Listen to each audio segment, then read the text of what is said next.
Creo que a estas alturas todos saben sobre el curioso episodio que sucedió en marzo del 2018 cuando se transmitió en vivo en pantallas gigantes y de forma pública el final de Dragon Ball Super en México. El evento juntó varias personas y de hecho fue incluso promocionado y financiado por el gobierno local, al punto en el que hasta la embajada de Japón se vio envuelta en el asunto. Fue algo muy particular, tanto que incluso tuvo cobertura internacional.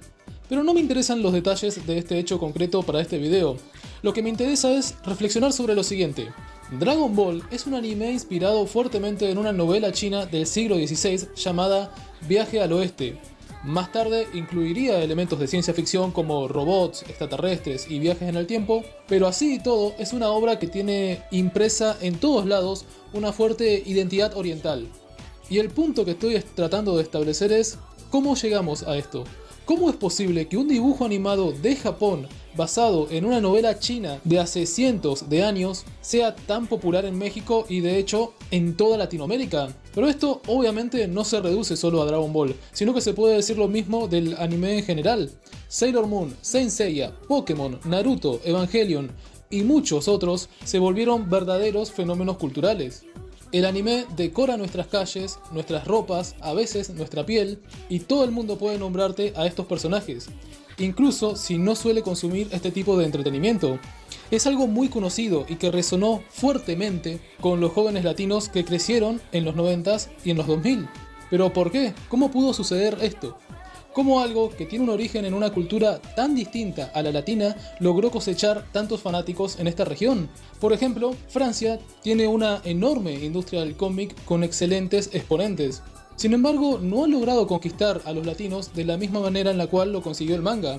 Y si bien la cultura francesa y la latina tienen sus diferencias, creo que son mucho más cercanas de lo que lo son la cultura latina y japonesa. Por eso surge toda esta incógnita. Supongo que esa es una pregunta para sociólogos, y yo lamentablemente no soy uno. Así que no puedo abordar el tema desde el punto de vista académico. Sin embargo, sí puedo hablar como un consumidor y opinar por qué, para mí, como consumidor y fan, el anime es tan popular en Latinoamérica. Creo que se puede reducir a 3 factores importantes, quizás 4, pero hay 3 que son realmente importantes para mí. El primero es la exposición. Muchas personas en Latinoamérica estuvieron expuestas al anime desde muy jóvenes. Esto se debe a que era fácilmente accesible por medio de la televisión y luego por internet. Sin embargo, esta no puede ser la única explicación. Después de todo, hay muchas cosas que son fácilmente accesibles para los niños, pero no todas llegan a calar tan fuertemente en el inconsciente colectivo de toda una generación como lo hizo el anime. Al menos para mí, como consumidor, lo que volvía a estas producciones tan atractivas era el segundo factor que mencioné con anterioridad. Y este factor es la falta de censura. Existieron y todavía existen muchas caricaturas occidentales de acción que fueron muy queridas en Latinoamérica. Algunas que se me ocurren son He-Man, Tortugas Ninjas, Transformers y los Halcones Galácticos.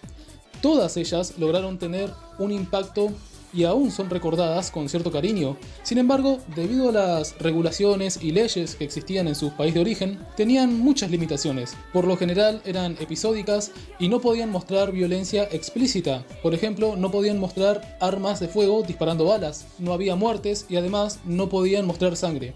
Estas limitaciones no estaban tan presentes en el anime, que de hecho llegó a ser algo infame por la enorme cantidad de violencia que mostraba, e incluso hasta algunas escenas de desnudos. De hecho, como anécdota, recuerdo que hace un tiempo estaba viendo un video de YouTube que mostraba los traumas de la niñez que algunos youtubers angloparlantes habían experimentado en distintos medios. Y la verdad es que todos ellos son bastante suaves si los comparamos con algunas de las escenas a las cuales fuimos expuestos los latinos en nuestra niñez gracias al anime. Ahora quiero dejar algo claro, no creo que la violencia vuelva automáticamente superior a una obra. Sin embargo, sí creo que bien utilizada, como cualquier otro recurso, puede ser una herramienta muy poderosa que eleve la obra. Y creo que el anime logró explotar muy bien este recurso. Realmente impresionaba ver algunas de estas escenas de peleas, por ejemplo. En un dibujo de acción promedio occidental, salvo algunas excepciones, todos sobrevivían después de las peleas y el malo lo peor que hacía era querer, no sé, contaminar un río o algo por el estilo. En un anime, las peleas tenían dimensión y peso debido a que había consecuencias. Los personajes sufrían y a veces morían en estos conflictos. Y lo hacían de una forma muy explícita. Debido a esto, los actos de maldad tenían más peso, pero también los actos de bondad y heroísmo. Estos elementos pueden volver a estas obras muy inspiradoras. Realmente apreciamos más el viaje de un héroe cuando vemos de forma explícita todo lo que debe padecer para defender lo que considera correcto. En otras palabras, la violencia derivada de la falta de censura que tenía el anime ayudaba a elevar los mensajes positivos de estas obras e inspirar a los niños a imitar estos valores. Valores tales como heroísmo, sinceridad, bondad e incluso cosas más sencillas como querer hacer ejercicio para parecerse a Goku o algún personaje que los haya inspirado. Y sé que puede sonar algo exagerado, pero es algo que de verdad he escuchado decir algunos fans. El tercer factor que pienso que volvió al anime tan querido en Latinoamérica es que debido a que se trata de un producto que refleja aspectos de una cultura que es muy distinta a la cultura del latino promedio, llama más la atención de los niños. Y como todos los niños somos naturalmente curiosos en esa etapa de nuestras vidas, genera como un punto de interés extra. Algo que recuerdo que a mí particularmente me llamaba la atención era el aspecto religioso. No entendía qué eran estas deidades que aparecían, por qué los templos parecían ser distintos a las iglesias, y todo el concepto de sacerdotisa se me hacía particularmente alienígena, dado que en mi cultura solo los varones pueden llegar a ser sacerdotes. Obviamente a un niño, que es como una esponja para la información, todo esto le genera un interés extra que apela a la curiosidad natural que tienen las personas en esa edad. Finalmente, hay un cuarto factor, pero este es quizás un poco más subjetivo, y se debe a que los animes son audiovisualmente muy bellos. Es obvio que esta estética tan característica resulta muy atractiva para muchas personas, por no hablar de que varios de estos animes hacían un uso de la música muy creativo. Obviamente este es un punto algo subjetivo, sé que hay gente que detesta esta estética. Sin embargo, creo que es tan distintiva, es tan particular, tan única de este género que vale la pena mencionarlo. Así que, en resumen, es de mi opinión personal que el anime pegó tanto en Latinoamérica porque era ampliamente disponible, poseía una identidad muy única que llamaba mucho la atención y utilizaba esta atención que le brindábamos para inspirarnos, pero también para servirnos como un medio de escape a la realidad que nos tocaba vivir en Latinoamérica. Realidad que era, y de hecho aún es, incierta, gris y desesperanzadora. Sabiendo eso, no es de extrañar que sea algo tan querido en estas regiones, al punto en el que lo incluimos orgánicamente en nuestra cultura. Creo que otras producciones internacionales pueden aprender algo al respecto, sobre todo producciones de Estados Unidos. De alguna forma, los intelectuales de las facultades de Ciencias Sociales y de Humanidades les vendieron las ideas a los productores de que es necesario que los personajes se vean como la audiencia para que ellos se identifiquen. Es lo que llaman representación, y en sí mismo no hay nada de malo con ese concepto, pero creo que es falso el que sea algo 100% necesario.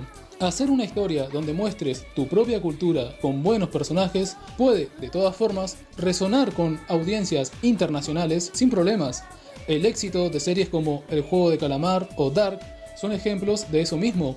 No tienen representación de gente de todas partes del mundo, sin embargo, fueron un éxito mundial. Y el problema es que en la búsqueda de esta representación, los estadounidenses a veces pueden crear algo que termine viéndose caricaturesco y alejado de la realidad. Creo que se deberían preocupar por hacer una buena historia y ya. Pero esa es solo mi opinión. Muy interesado en conocer sus teorías sobre por qué piensan que el anime es tan querido en Latinoamérica y si tuvo algún tipo de impacto positivo en la vida de ustedes. ¿Cómo fue que se fueron acercando al anime? Eso es algo que también me interesaría saber. Por mi parte, mi primer acercamiento al anime fue por medio de la televisión, obviamente debido a la generación a la que pertenezco, pero estoy seguro que personas de otras generaciones tuvieron otra aproximación y sé que puede haber historias interesantes. En fin, como decía, muy interesado en escuchar sus opiniones. Ahora sí, sin más que decir, muchas gracias por escuchar y hasta la próxima.